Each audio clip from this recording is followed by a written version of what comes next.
The black volcanic sand of Iwo Jima crunched beneath Tony Stein's boots as he charged toward the enemy pillbox, a weapon no Japanese soldier had ever seen before, blazing in his hands.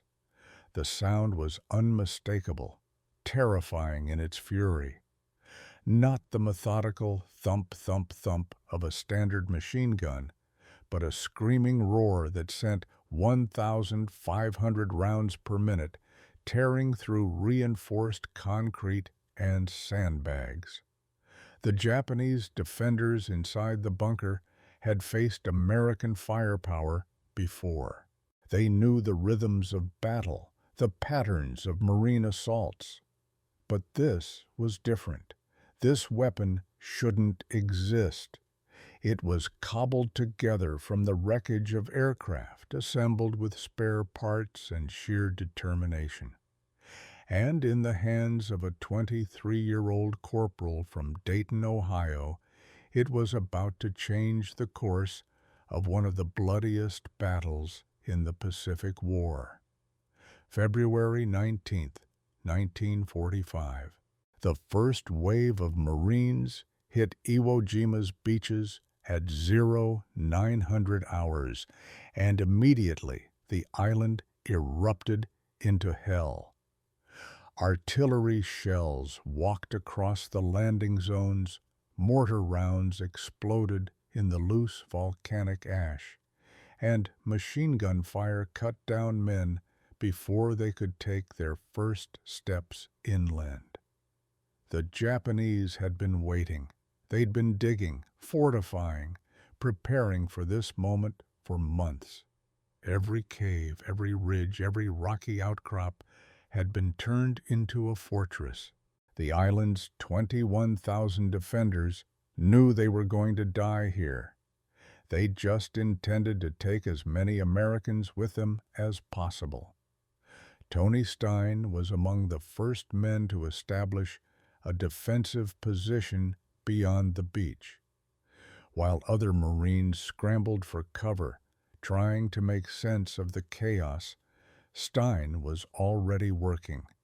The weapon in his hands looked like something from a fever dream, a Frankenstein creation that shouldn't function, let alone dominate a battlefield. But function it did.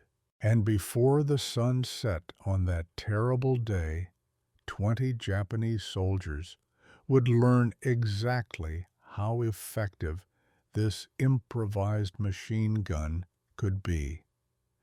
The story of how that weapon came to exist and how it ended up in Stein's hands begins not on a battlefield, but in the wreckage of aircraft scattered across the Pacific Islands.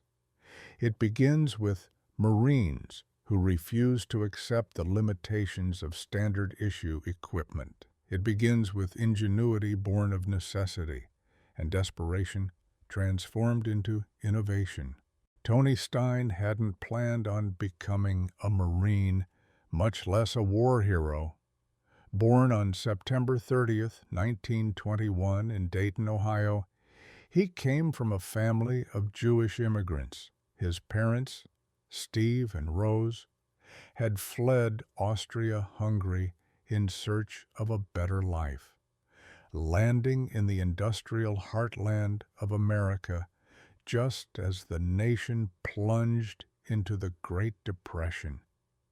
Tony grew up watching his father work brutal hours to keep food on the table, watching his mother stretch every penny to breaking point. He attended Kaiser High School, but the reality of the Depression didn't allow for the luxury of education. During his freshman year, he dropped out and went to work. This wasn't unusual for boys in Dayton during the 1930s. You worked wherever you could, whatever job would have you. For Tony, that meant becoming a tool maker, learning the precise craft of shaping metal, understanding tolerances measured in thousandths of an inch, developing the kind of mechanical intuition that would later prove invaluable. His hands became skilled at transforming raw materials into functional objects. He could look at a piece of machinery and understand how it worked, see its weaknesses, imagine how it might be improved. Then December 7th, 1941 arrived. Pearl Harbor burned, and everything changed. Like millions of young men across America, Tony felt the pull of duty. He was 20 years old, working a decent job, could have reasonably claimed exemption. But the attack on Pearl Harbor wasn't just an attack on a naval base thousands of miles away. It was personal. Tony knew what his family had fled in Europe. He knew what was happening to Jews under Nazi rule. And he knew that if America fell, there would be nowhere left to run. On September 22nd, 1942, Tony Stein enlisted in the United States Marine Corps Reserve. He specifically requested the Marines because he knew they were always sent into battle first. If he was going to fight, he wanted to be where the fighting was fiercest. After completing recruit training in San Diego, he volunteered for an even more dangerous assignment, the Marine paratroopers, known as Paramarines. These were elite troops, specially trained for airborne and amphibious operations, expected to operate behind enemy lines with minimal support. The training was brutal, designed to weed out anyone who couldn't handle extreme physical and mental stress. Tony thrived. He shipped out to the Pacific in early 1943, assigned to the 3rd Parachute Battalion, 1st Parachute Regiment, 3rd Marine Division. His first taste of combat came in the Solomon Islands, specifically the campaigns on Vella La Vella and Bougainville. These were the forgotten battles, the stepping stones that allowed American forces to advance toward the Japanese homeland. But for the men fighting in those jungles, there was nothing forgotten about them. The fighting was vicious, close-quarters combat in dense vegetation, where visibility extended maybe 30 feet on a good day. Japanese soldiers excelled at this type of warfare, hiding in the jungle canopy, setting up ambushes, fighting to the death rather than surrendering. It was during these early campaigns that Tony earned his reputation as a soldier. On Bougainville, he shot 5 snipers in a single day, a feat that required not just marksmanship, but nerves of steel and the ability to spot threats that most men never saw until it was too late. He moved through the jungle like he'd been born there, reading the terrain, anticipating enemy positions. His fellow Marines began to trust him in ways that saved lives. If Tony said there was a sniper in that tree, there was a sniper in that tree. But Tony also recognized something that many of his fellow Marines were beginning to understand. Their weapons weren't good enough. The standard infantry armament was excellent for conventional warfare, but the Pacific theater wasn't conventional.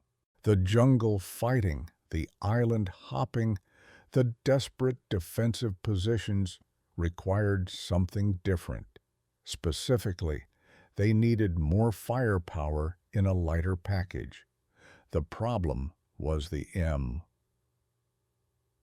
M1919 A6 machine gun. This was the standard light machine gun issued to Marine units, and on paper it looked fine. It fired the powerful 30-06 Springfield cartridge at about 400 rounds per minute, giving infantry platoons the ability to lay down sustained suppressive fire. But in practice, the weapon was a beast. It weighed 35 pounds, unloaded, and when you added ammunition, a bipod, and all the associated equipment, a machine gun team was lugging around 60 pounds or more. In the jungles of the Pacific, where Marines had to hack through undergrowth, wade through swamps, and climb volcanic ridges, that weight was crippling. Worse, the 1919 A6 wasn't designed for the kind of mobile warfare the Marines needed to practice.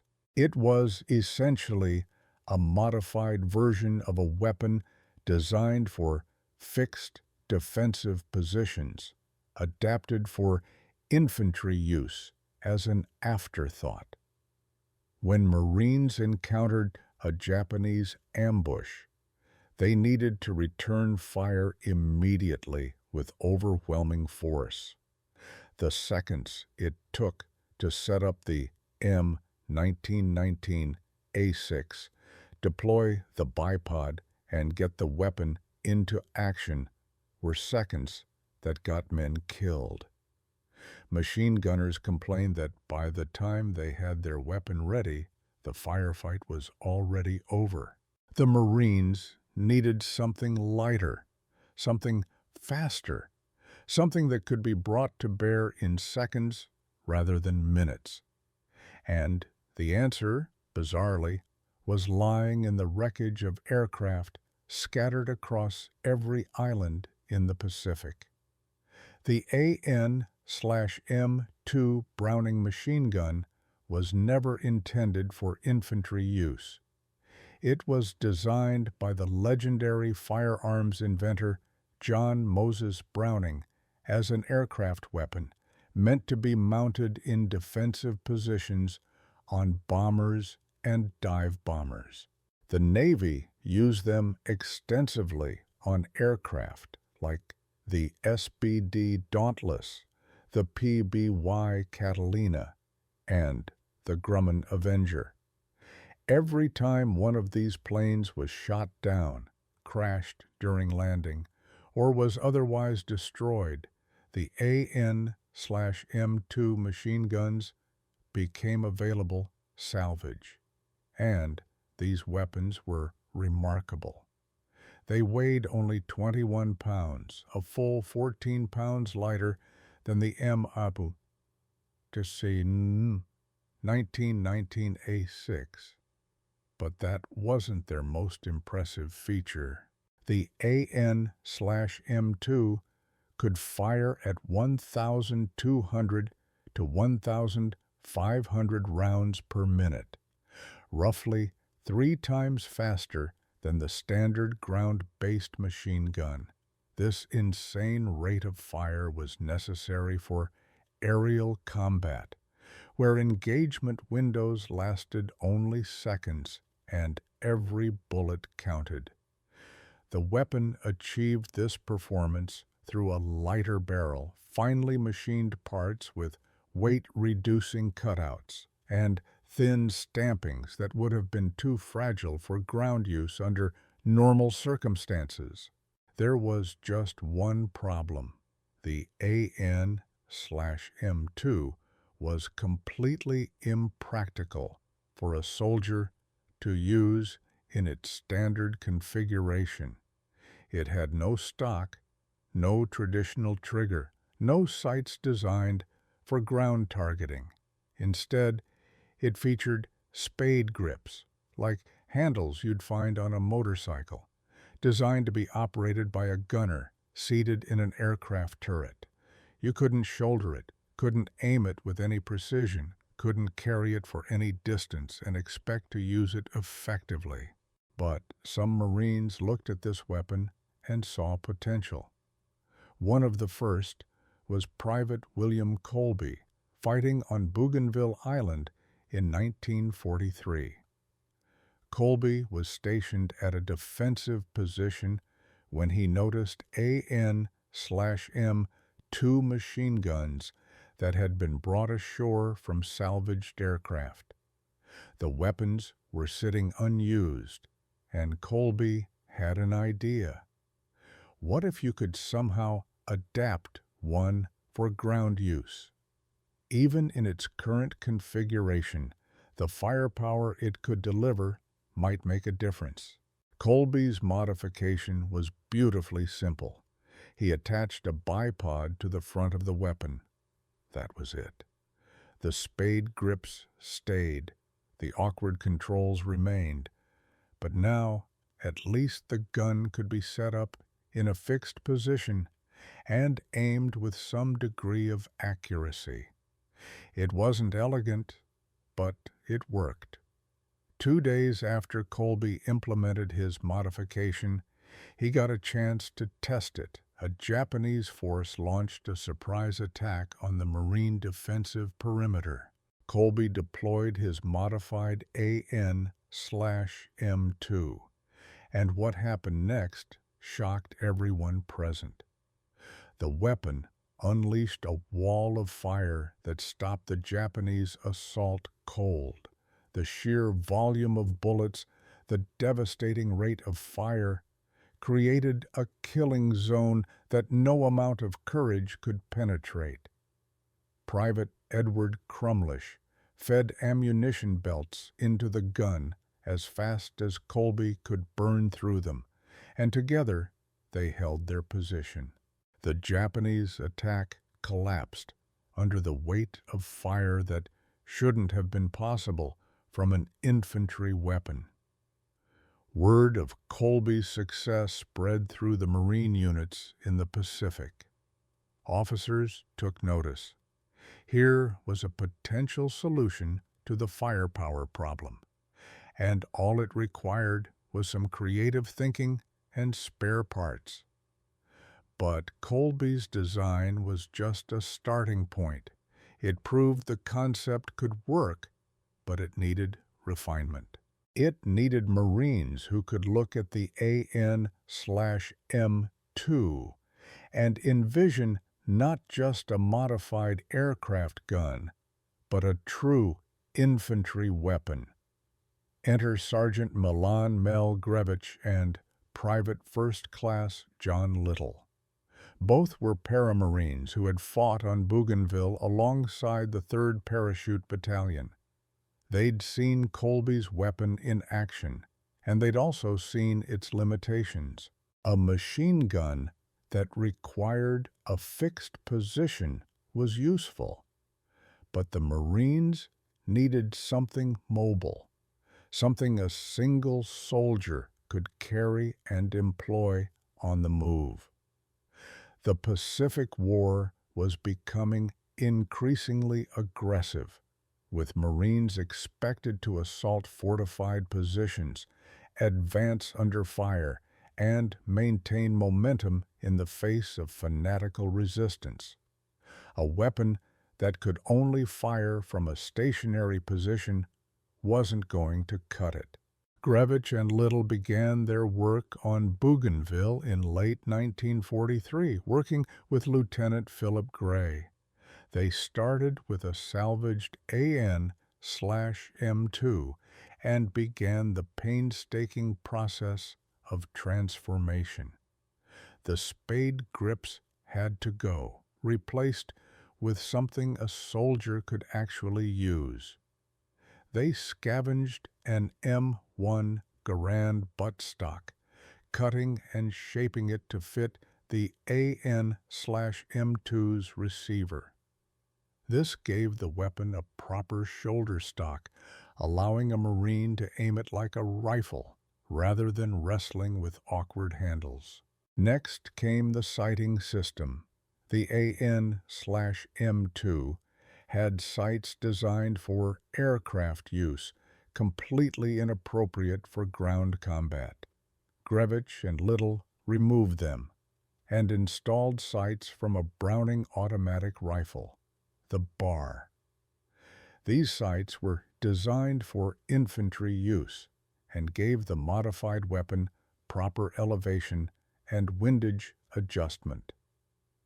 While they were borrowing parts from the BAR, they also took its bipod, mounting it to the front of the AN/M2.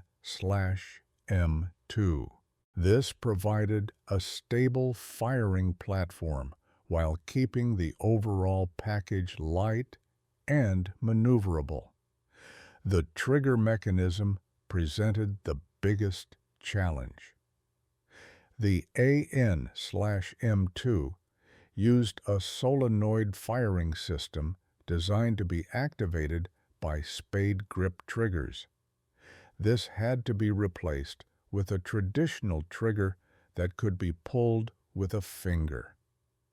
Grevich and Little fabricated a custom trigger mechanism, essentially building it from scratch using sheet metal and scavenged parts. The resulting trigger was longer than a standard rifle trigger, allowing the weapon to potentially be fired from the hip if necessary. Finally, they addressed the ammunition feed. The AN/M2 used linked belts of .30-06 ammunition, which was perfect, but carrying loose belts in combat was impractical. They fabricated a metal box that could be attached to the left side of the receiver, holding a 100-round belt of ammunition. This meant a Marine could carry the weapon with a full belt already loaded, ready to fire within seconds of encountering the enemy. The result was a weapon about 40 inches long, weighing approximately 25 pounds, fully loaded. It retained the AN/M2's devastating rate of fire, but packaged it in a form that a single Marine could carry, aim, and operate effectively. They called it the Stinger, a name that perfectly captured both its origins and its effect on the enemy. This weapon had quite a sting indeed. The Stinger that Grevich and Little created on Bougainville never saw combat there. The timing wasn't right, and before the weapon could be properly tested, the 3rd Parachute Battalion was disbanded in late 1943. The Paramarines as a whole were being dissolved, their members redistributed to regular Marine units. Grevich found himself reassigned to the machine gun section of G Company, 28th Marine Regiment, 5th Marine Division. This was a newly formed division, being assembled and trained for a massive operation somewhere in the Pacific. Nobody knew where yet, but everyone understood it was going to be big. When Grevich arrived at Camp Pendleton in California and joined his new unit, he immediately noticed the same problems he'd seen on Bougainville. The machine gun sections were equipped with M1919A6s, and they were struggling. The weapons were too heavy, too slow, too cumbersome for the kind of aggressive warfare the Marines were training to conduct.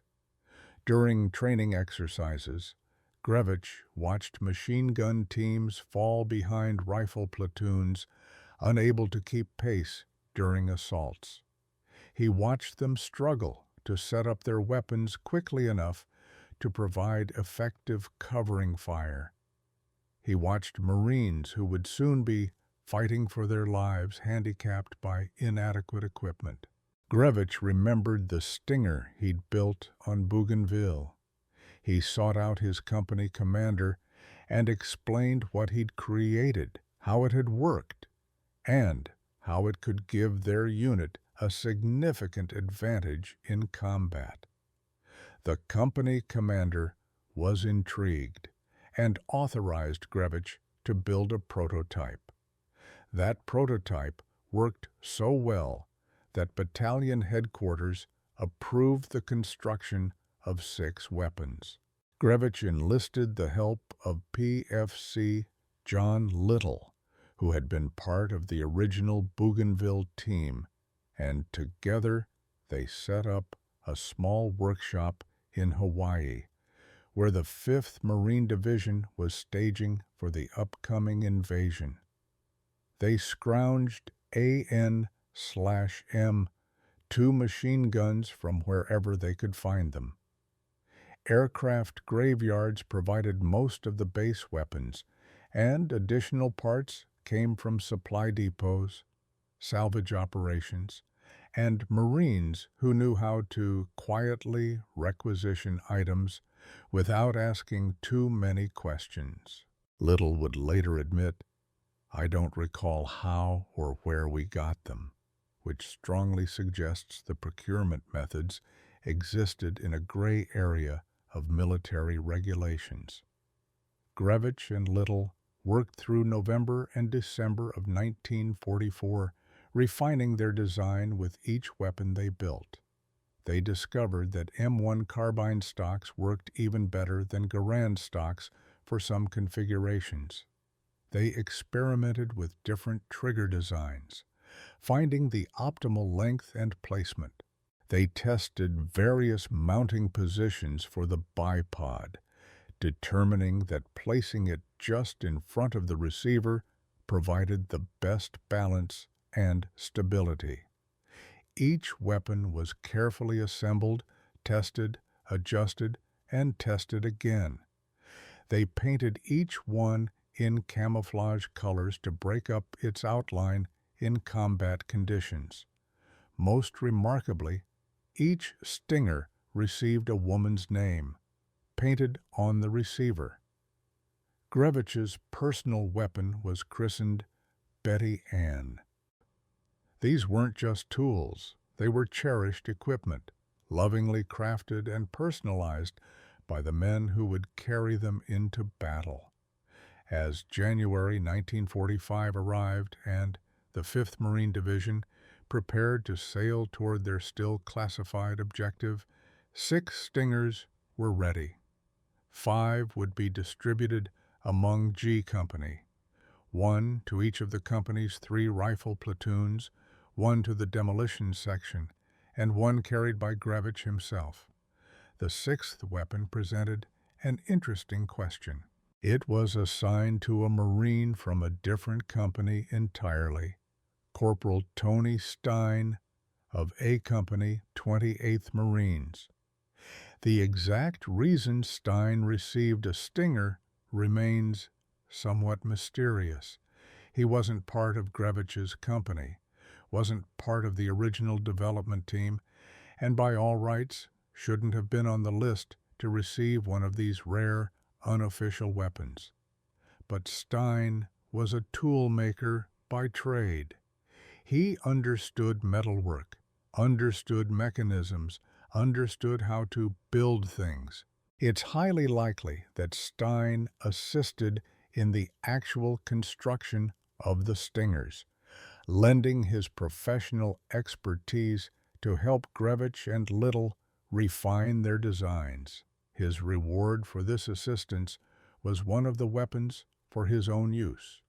Or perhaps the Marine Corps, in its wisdom, recognized that Tony Stein was exactly the kind of Marine who could use such a weapon to devastating effect. In January 1945, the 5th Marine Division loaded onto transport ships and sailed west from Hawaii. Their destination was finally revealed: Iwo Jima, a tiny volcanic island halfway between the Mariana Islands and Japan. The island was strategically critical. Japanese fighters based on Iwo Jima had been intercepting B-29 bombers flying missions against the Japanese homeland. If the Americans could capture Iwo Jima, those interceptors would be eliminated. The bombing campaign could intensify, and the island itself could serve as an emergency landing field for damaged bombers returning from Japan. But taking Iwo Jima wasn't going to be easy.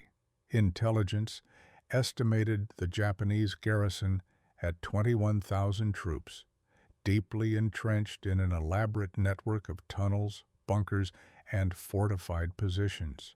The island's commander, General Tadamichi Kuribayashi, had spent months preparing his defenses.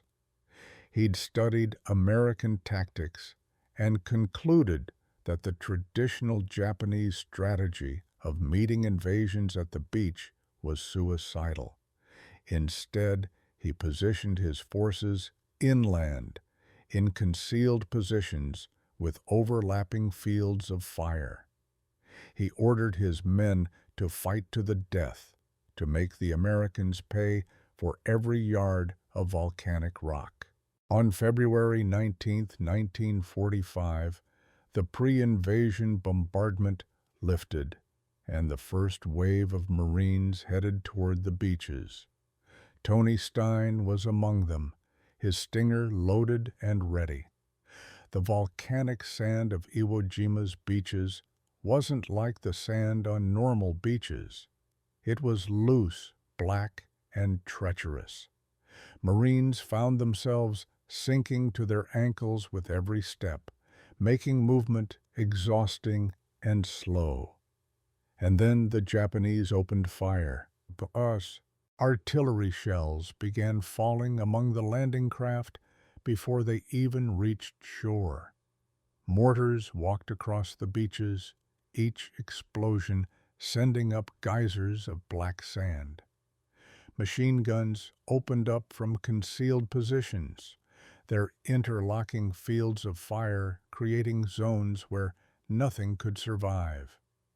In the first 30 minutes, casualties mounted at a horrific rate. Marines who made it off the landing craft found themselves pinned down, unable to advance, barely able to survive. But Tony Stein didn't get pinned down. He was one of the first men from A Company to establish a fighting position beyond the immediate beach area, while others were still scrambling for cover, trying to orient themselves in the chaos. Stein was already working. He set up his Stinger, identified targets, and opened fire. The effect was immediate and dramatic. The Stinger's incredible rate of fire sounded like nothing else on the battlefield. It was a continuous roar, a buzzsaw ripping through the air, where a standard machine gun went thump, thump, thump in a measured cadence. The Stinger screamed. It fired so fast that individual shots blurred together into a solid stream of noise and fury. Japanese soldiers in nearby pillboxes had never heard anything like it. They knew American machine guns, understood their capabilities, had trained to fight against them. But this was different. This weapon fired with such volume and intensity that it created psychological effects beyond its physical destructive power. Defenders who might have held their positions against normal fire found themselves overwhelmed by the sheer audacity of the firepower being directed at them. Stein's platoon came under concentrated machine gun and mortar fire from fortified positions that the pre-invasion bombardment had failed to destroy. The advance stalled as Marines took cover, trying to identify where the fire was coming from. Japanese defensive positions on Iwo Jima were masterfully concealed. Pillboxes were built into the landscape, camouflaged to blend with the volcanic rock, their firing ports barely visible until they opened up.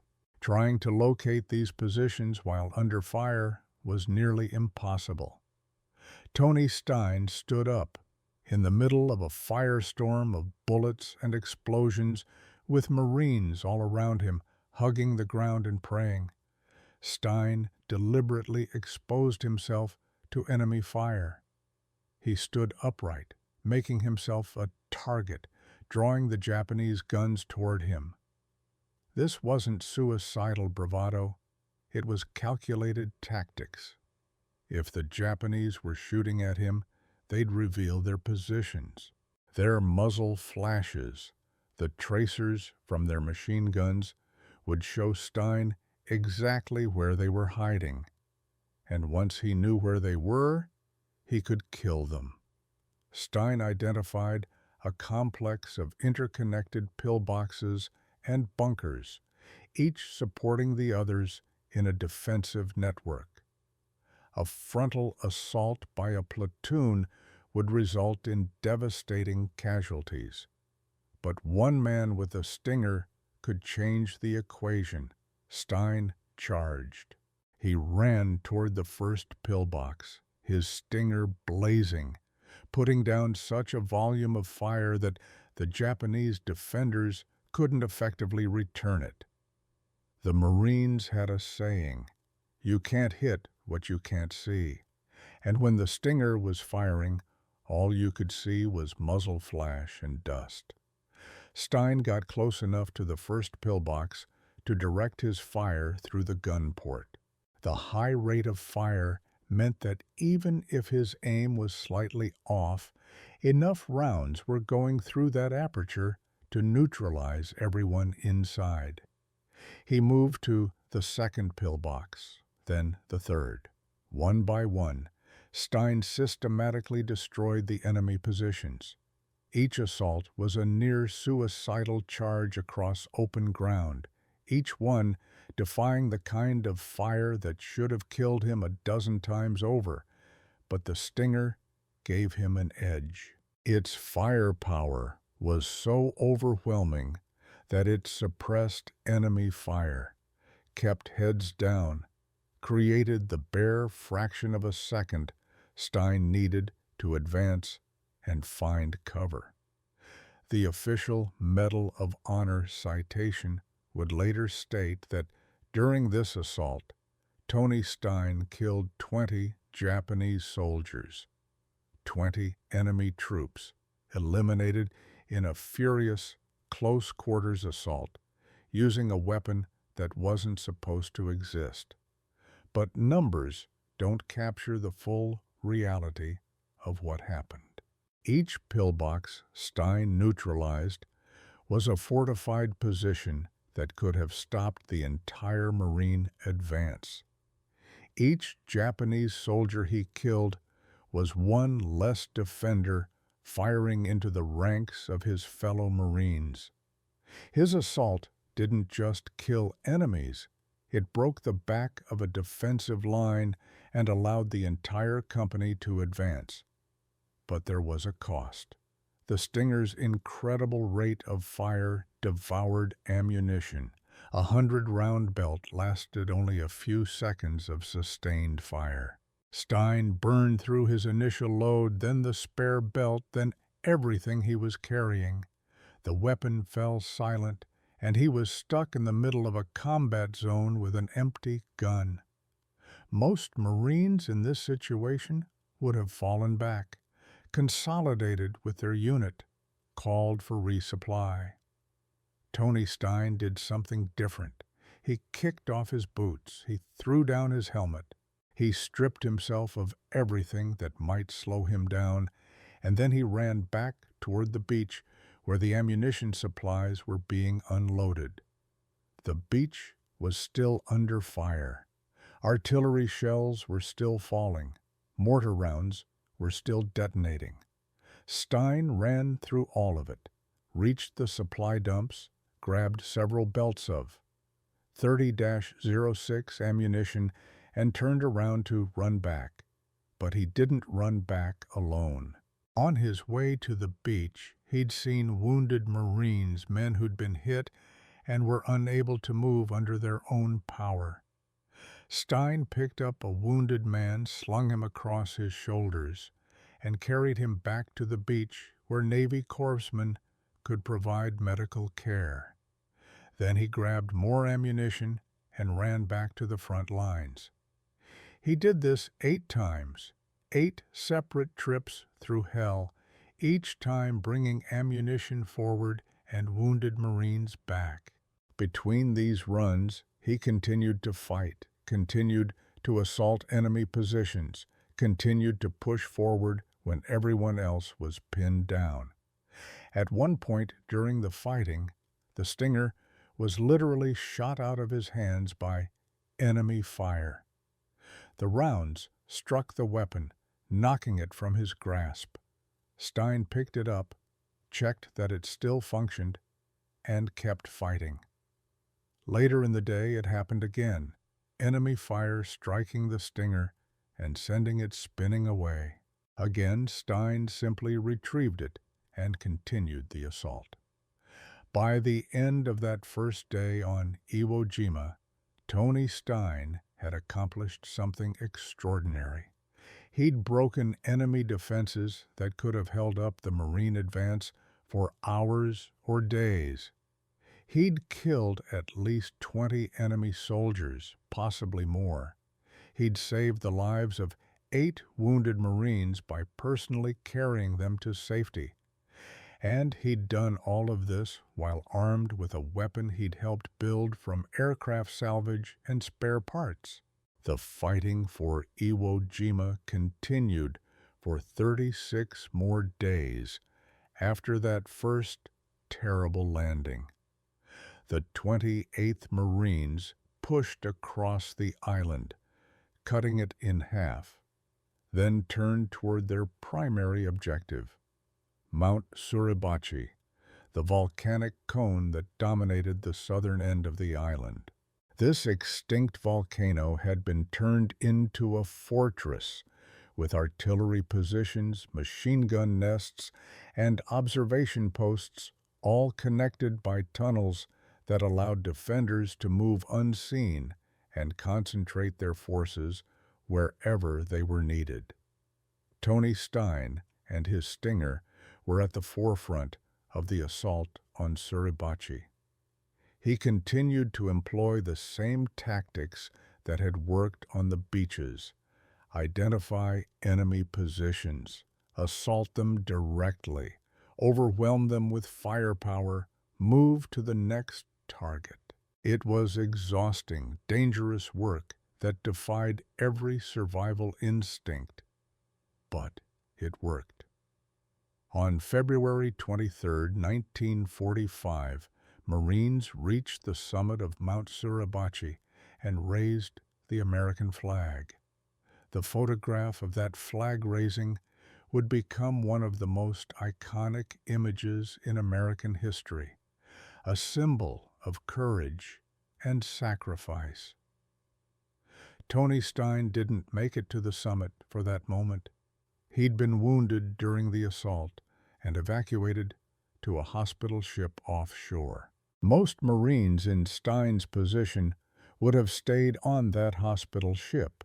He'd already earned a Medal of Honor, though he didn't know it yet. He'd done more than anyone could reasonably expect. He was wounded, exhausted, and had every legitimate reason to rest and recover. But word reached the hospital ship that the 28th Marines were taking heavy casualties in their advance across the island. His unit was in trouble, fighting for Hill 362A against fierce Japanese resistance. Tony Stein left the hospital ship. He slipped away from the medical personnel who were treating him and made his way back to the island, back to his unit. He rejoined A Company just as they were preparing for another assault on fortified Japanese positions. If his officers were surprised to see him, they didn't send him back. They needed every experienced Marine they could get, and Stein was one of the best. On March 1, 1945, a company was pinned down by a Japanese machine gun position. The defenders were well concealed.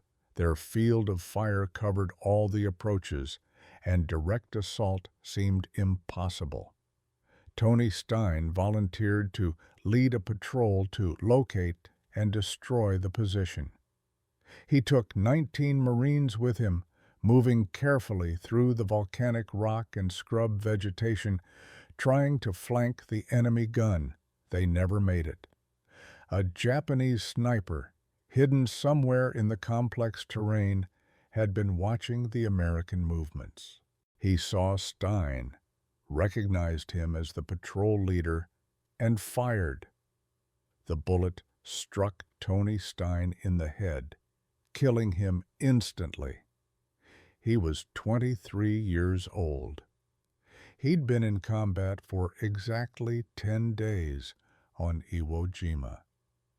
A week after Tony Stein died, his body was recovered from the battlefield and buried in Plot 5, Row 6, Grave 1, 107 of the 5th Marine Division Cemetery on Iwo Jima.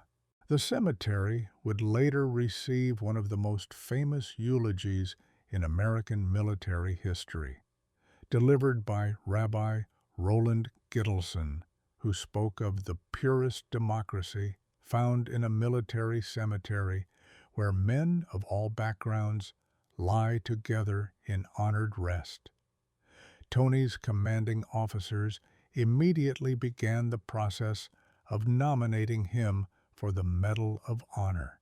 The initial recommendation described his actions on February 19th, but as more details emerged from survivors of the battle, the recommendation was upgraded and strengthened. Lieutenant Colonel J.B. Butterfield, the battalion commander, submitted a detailed report. The recommendation moved up the chain of command, receiving endorsement after endorsement. Lieutenant General Holland M. Howlin' Mad Smith endorsed it. Admiral Chester Nimitz endorsed it. General Alexander Vandegrift, Commandant of the Marine Corps, endorsed it. Admiral Ernest King, Chief of Naval Operations, endorsed it. In total, Tony Stein's Medal of Honor received 15 endorsements, more than any other recommendation examined in the detailed study conducted for the book Flamethrower. 15 senior officers, each reviewing the evidence and concluding that this young Marine's actions warranted the nation's highest military decoration. On February 19, 1946, exactly 1 year after Tony Stein landed on Iwo Jima, his widow, Joan, received his Medal of Honor in a ceremony at the Ohio State House. Governor Frank Lausche presided over the ceremony, while Admiral Richard Pennoyer tied the medal around Joan's neck. She stood there, both proud and heartbroken, holding the physical representation of her husband's courage. Tony's mother, Rose, watched from the audience, tears streaming down her face. The Medal of Honor citation reads in part, "The first man of his unit to be on station after hitting the beach in the initial assault. Corporal Stein, armed with a personally improvised aircraft-type weapon, provided rapid covering fire as the remainder of his platoon attempted to move into position. When his comrades were stalled by a concentrated machine gun and mortar barrage, he gallantly stood upright and exposed himself to the enemy's view, thereby drawing the hostile fire to his own person and enabling him to observe the location of the furiously blazing hostile guns. Determined to neutralize the strategically placed weapons, he boldly charged the enemy pillboxes one by one and succeeded in killing 20 of the enemy during the furious, single-handed assault. In December 1948, Tony Stein's remains were returned to the United States. This triggered an unfortunate dispute between his widow and his mother over where he should be buried. Rose wanted her son buried in a Jewish cemetery, honoring his heritage. Joan, who had remarried by this point, wanted him buried in the grounds of her Catholic church. The dispute became bitter, complicated by questions of next of kin rights and Tony's own religious identity. He'd been raised Jewish, but may have converted when he married Joan. The records are unclear. In the end, the military ruled that Joan, as the widow, had the final say.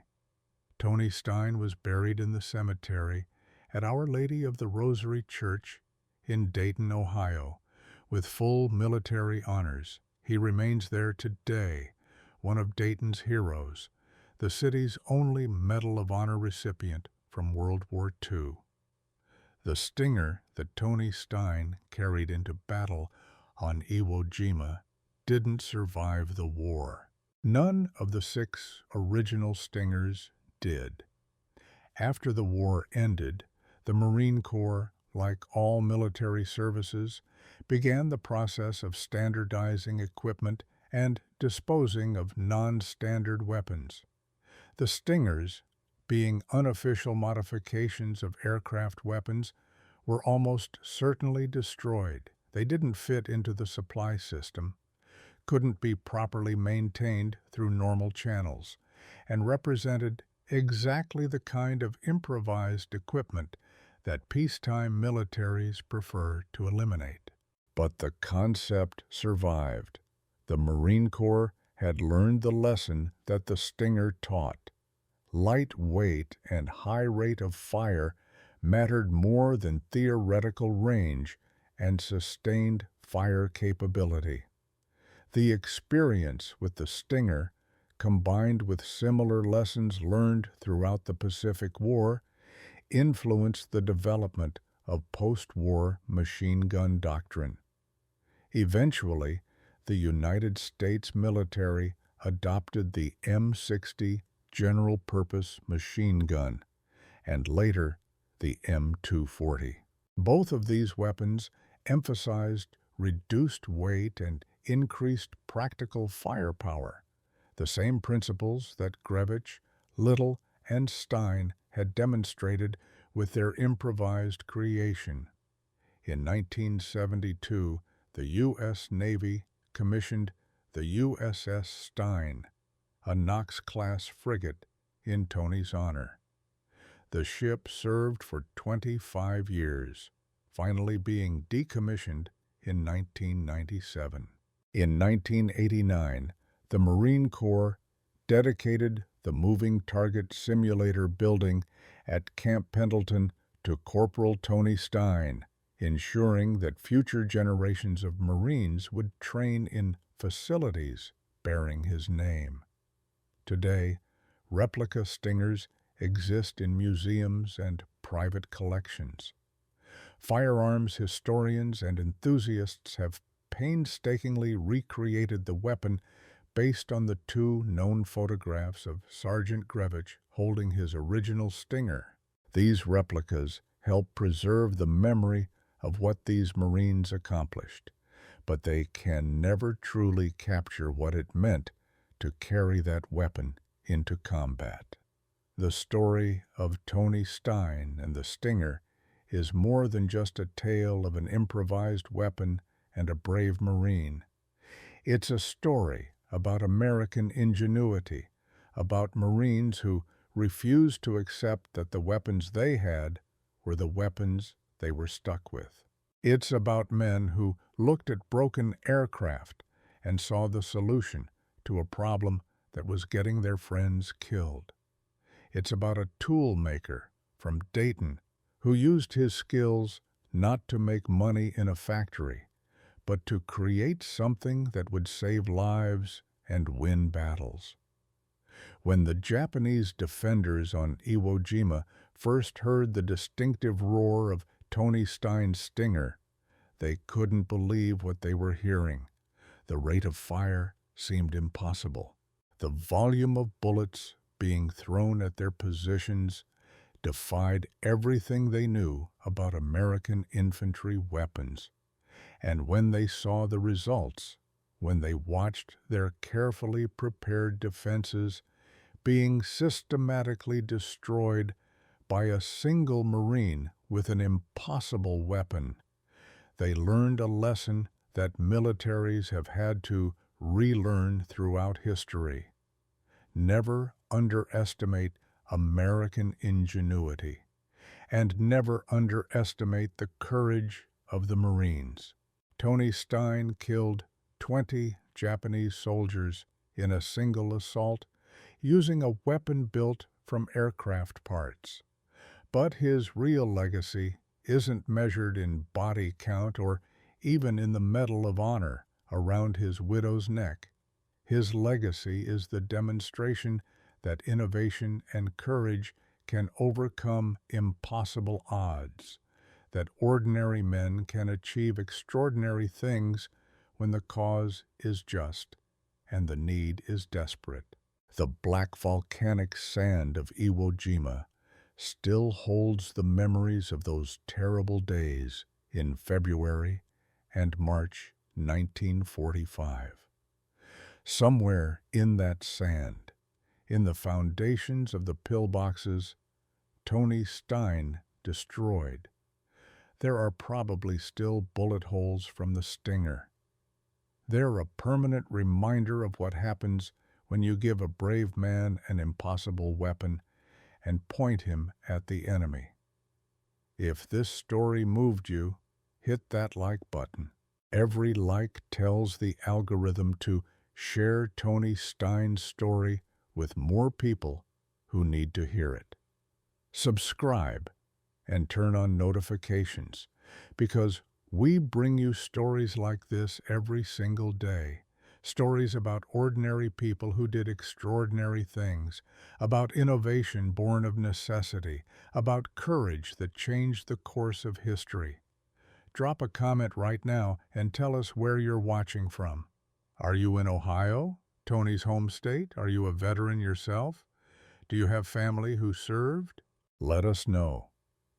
These stories matter because these men mattered, and the only way they fade into obscurity is if we let them. Don't let Tony Stein become just another name in a history book. Remember him, share his story, honor his sacrifice. He earned at least that much.